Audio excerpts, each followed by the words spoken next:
मुस्तफा कत्ल केस में मुलजिम अरमगान की सहूलतकारी में पुलिस एहलकार के मुलव्विस होने का इंकशाफ। जिस रोज मुस्तफा पर तशद्दुद किया गया, एक रोज कबल एक लड़की पर तशद्दुद किया गया। अरमगान ने शिराज को कहा लड़की को यहाँ से रवाना करो। ये जो ASI ये इससे राब्ते में था। काशिफ भाई बताएं, क्या ये इंकशाफ हुआ है अभी एक नया कि जो पुलिस वाला है वो मुलजिम अरमगान के साथ मुलव्विस था? देखिए, ये स्टोरी ऐसे हुई कि जिस रोज़ मुस्तफ़ा पर तशद्दुद किया गया, उससे एक रोज़ कबल एक लड़की पर मुबैना तौर पर तशद्दुद किया गया। और उसके बाद तशद्दुद करने के बाद अरमगान ने शिराज को कहा कि इस लड़की को यहाँ से रवाना करो और ये कोई पुलिस कंप्लेंट ना करे। तो उस दौरान जो है मुबैना तौर पर ये जो ASI जिसका नाम नदीम बताया जाता है, ये इससे राब्ते में था और इसको ये कहा गया कि आप जो है वो इस पर अगर कोई कानूनी कार्रवाई की गई तो उस पर करना नहीं उसको। अब ये ऐसे क्यों कहा गया? वो इसलिए कहा गया कि जो ये ASI है ये गिजरी थाने का ड्यूटी अफसर था उस वक्त।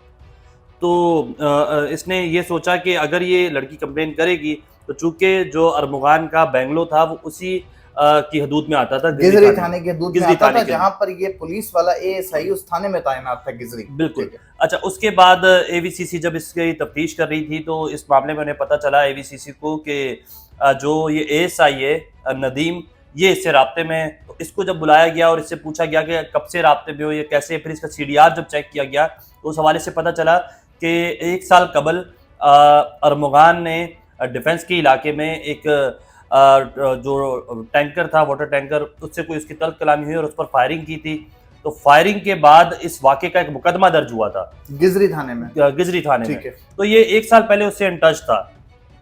अब कहा यह जा रहा है कि इस ASI को जो है वो गिरफ्तार किया गया और इससे जो है वो पूछगछ की गई, लेकिन हमारी सोर्सेस ये बताती हैं कि गिरफ्तार अलबत्ता अब तक नहीं किया गया है, जबकि पूछगछ ज़रूर की गई है। इसको बुलाया गया था, इसको इंटेरोगेट किया गया था। जो इसकी CDR थी वो उससे मैच हुई है, जो अरमगान से उसने बातचीत की है। एक लड़की का भी आपने जिक्र किया है कि जो मुस्तफ़ा को जिस दिन कत्ल किया गया उससे एक दिन पहले उस लड़की पर तशद्दुद किया गया। उस लड़की का नाम मेरा ख्याल है कोई जुमा के नाम से जो है उसका एक इंकशाफ हुआ है। लड़की कौन है, क्या वाकई उसका नाम जुमा है और उसकी क्या तफसीलात सामने आई हैं, और इस ASI का मुलजिम अरमगान और लड़की से क्या ताल्लुक? एक नहीं, एक से ज़्यादा लड़कियां जो है वो सामने आएंगी। जिस लड़की के साथ मुबैना तौर पर पहले इनका झगड़ा शुरू हुआ, मुस्तफ़ा का या फिर अरमगान का, वो लड़की शायद अब इस शहर में नहीं है और उस लड़की के हवाले से शहर में नहीं है या मुल्क में ही नहीं है, आप ये कह लें, और मुल्क में ही नहीं है। और उसके हवाले से काफ़ी ज़्यादा क्या सराहियाँ चल रही हैं कि वो उसको शामिल तफ्तीश किया जाएगा, नहीं किया जाएगा। वो लड़की का नाम जुमा है या फिर कोई और है, अंजलिना है, या क्या नाम है उसका, अंजलिना, जुमा, मार्शा, ये 3 नाम जो है वो सोशल मीडिया पर ज़ेरे बहस रहे हैं। बिल्कुल, ये बहुत ज्यादा। इनमें से कोई लड़की कहते हैं कि किसी बड़े बिजनेसमैन की कोई भतीजी या भांजी है, इस तरह के भी जराए बताते हैं। बिल्कुल ऐसा ही है, ये जराए भी बताते हैं। और ये जो मुस्तफ़ा है उसकी वालदा ने इस बात को कंफर्म किया है और उसकी वालदा के पास ऐसे शवाहिद मौजूद हैं जिससे वो चीज़ कंफर्म करती हैं। और मैं बाकायदा वो शवाहिद देख चुका हूँ कि जिससे ये समझ में आता है कि जिस लड़की का आपने भी जिक्र किया है, वो लड़की जो है वो ना सिर्फ मुस्तफ़ा से राब्ते में थी बल्कि उसी की वजह से ये झगड़ा शुरू हुआ था। और उस लड़की को इस तमाम तर चीज़ों की इन्फॉर्मेशन थी। वो ऐसे इन्फॉर्मेशन थी कि 6 जनवरी को जब मुस्तफ़ा लापता होता है और 7 जनवरी को इसका मुकदमा दर्ज होता है, फिर 11 जनवरी को जो है वो हब चौकी से लाश और ये चीज़ें मिलती हैं। 14 जनवरी को एक लड़की इनकी वालदा से राब्ता करती है खुद और वो बाकायदा ये बताती है कि मुस्तफ़ा जो है वो मेरे ख्याल से कि अब जिंदा नहीं है, तो आप इसको चेक करें। उसको कुछ ना कुछ ऐसा इल्म जरूर था। और चूंकि ये डेट्स बड़ी हुई, देखिए मैंने आपको डेट बताई ना, 6, 7, फिर 11 जनवरी, फिर 29 जनवरी को जाके केस ट्रांसफर होता है। लेकिन 29 जनवरी को केस ट्रांसफर होता है और उसके बाद पुलिस तफ्तीश शुरू करती है। पुलिस की तफ्तीश से पहले 29 जनवरी से पहले 14 जनवरी को वो लड़की इन्फॉर्म कर रही, तो आखिर कुछ तो उसको ऐसी इन्फॉर्मेशन थी। उस लड़की का बयान यहाँ तो नहीं हुआ, लेकिन आपको ये बता दें, मेरे पास वो रिपोर्ट मौजूद है जो दरख्शा थाने में मुकदमा दर्ज हुआ था मुस्तफ़ा के लापता होने का, उसमें उस लड़की का बयान है और वो बयान मेरे पास मौजूद है कि जिसमें उस लड़की ने तमाम चीजें। उस लड़की ने अपना नाम क्या लिखवाया है बयान में? देखिए, उस लड़की का बयान जो है वो यही जो आप मार्शा बता रहे हैं, तो मार्शा नामी लड़की का मार्शा बयान। नामी उस लड़की का बयान के बाद फिर वो लड़की जो है मुल्क छोड़ गई। वो मुल्क छोड़ गई। ये जो एएसआई नदीम है जो गिजरी थाने में तैनात है, मुबैना तौर पर इसके बारे में इंकशाफ हुआ है कि ये मुलजिम अरमगान का साथी भी इसको तस्वुर किया जा सकता है, सहूलतकार भी है। तो इस वक्त एएसआई नदीम का स्टेटस क्या है? क्या पुलिस ने उसके खिलाफ तहकीकात शुरू कर दी हैं? क्या वो अब भी थाने जा रहा है या मुअत्तल कर दिया गया? स्टेटस क्या है इस वक्त एएसआई नदीम का जो कि मुलजिम अरमगान का सहूलतकार है?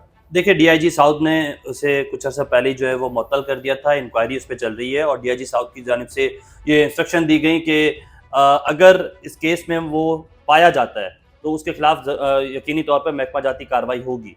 अभी वो अंडर ट्रायल है, उसकी सारी चीज़ें चल रही हैं। डीआईजी सीआईए से हमारी बात हुई थी, उनकी जानिब से कहा जा रहा था कि उसको गिरफ्तार किया गया, गिरफ्तार नहीं किया गया, हिरासत में लिया गया था और इस हवाले से उससे पूछताछ जरूर की गई है। तफ्तीश चल रही है, तफ्तीश उससे चल रही है। सबूत सामने आ चुके हैं कि वो मुलजिम अरमान से राब्ते में था। बिल्कुल, उसकी जो सीडीआर रिपोर्ट है वो ये बताती है कि वो, मैंने आपको बताया ना कि 1 साल से वो मुसलसल राब्ते में था। तो पुलिस को इस पे बहुत ज्यादा शक है और उस शक की बुनियाद पर इसको जो है तफ्तीश किया जा रहा है। अच्छा, ये बताइए कि मुलजिम अरमगान जो है उसने अपने तफ्तीश जो उससे हुई है, उसने अपने बयान में एक नई चीज़ का इंकशाफ किया है। ज़राए ये बताते हैं कि उसने कहा कि जब मैं मुस्तफ़ा को कत्ल करने की नीयत से दरेजी के मकाम पर ले गया तो जब मैं गाड़ी को आग लगाने गया तो मैंने मटन छाप किया, एक टॉस किया कि अगर हेड आया तो छोड़ दूंगा, टेल आया तो मार दूंगा या जला दूंगा।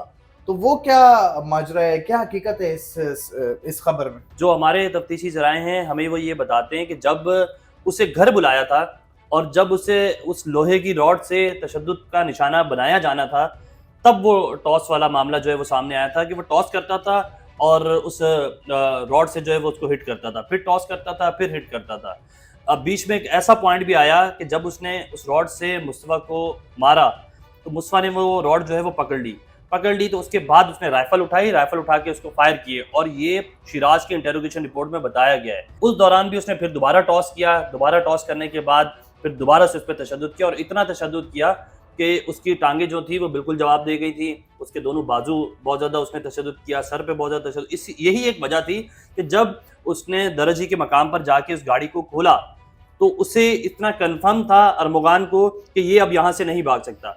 उसने शिराज को ये ऑर्डर भी दिए कि अब इसकी डिग्गी बंद नहीं करना, इसके जो साइड ग्लासेस हैं वो बंद नहीं करना, ताकि गाड़ी में हवा लगती रहे और हम जब आग लगाएंगे, और मुस्तफ़ा को ये कहा गया कि अब हम तुम्हारी गाड़ी को आग लगा रहे हैं, तुम उठ के भाग सकते, क्योंकि उसे ये पता था कि वो नहीं भाग सकता। 2-3 लड़कियों का जिक्र आ गया, ज़ुमा और अंजलिना कहने को कह सकते हैं कि एक ही लड़की है, दूसरी है मार्शा।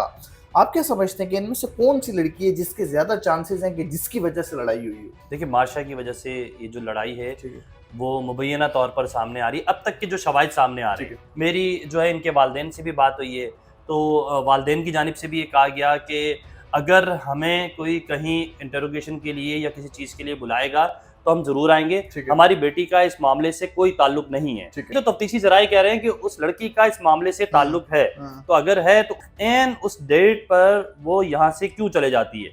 फिर नंबर 3 के जो मुस्तफ़ा की वालदा है, जब आप उससे कंसर्न करेंगे, उससे पूछेंगे, तो वो तमाम तर चीज़ें उस लड़की के गिर्द घुमा रही हैं। ये सीधा केस 302 का केस है, पहले तो इसके कत्ल के केस को सॉल्व करना चाहिए। इसमें कभी ये साहिर को ले आते हैं, कभी तफ्तीश एफआईयू को ट्रांसफर करवा देते हैं, कभी तफ्तीश एसआईयू को ट्रांसफर। जितने बड़े लोगों के नाम बीच में शामिल हो चुके हैं, मुझे लगता है इस केस को जो है वो एक ऐसी गुत्थी बन जाएगी जो कि सुलझ नहीं सकेगी और फिर आहिस्ता आहिस्ता जैसे वक्त गुजरेगा ये केस भी उसी तरह माजी में जिस तरह दूसरे केस खत्म हुए। देखिए, इसमें अरमगान के वालिद का एक पॉइंट बड़ा वैलिड है। वो ये कहता है कि जो मंशियात के सप्लाई के हवाले से इन्होंने बात की है, तो 14 ग्राम मंशियात आप लिख कर दे रहे हैं उसमें, तो उस 14 ग्राम मंशियात के अंदर क्या 14 ग्राम वो यूज करता था, एंड यूजर था, या फिर वो सप्लाई करता था? तो 14 ग्राम मंशियात जो है वो एक नॉर्मल, अगर कोई इस तरह का मंशियात का आदी शख्स है तो वो यूज करता होगा कि इस केस में जो इसके मुल्ज़मान हैं उनको सजा हो।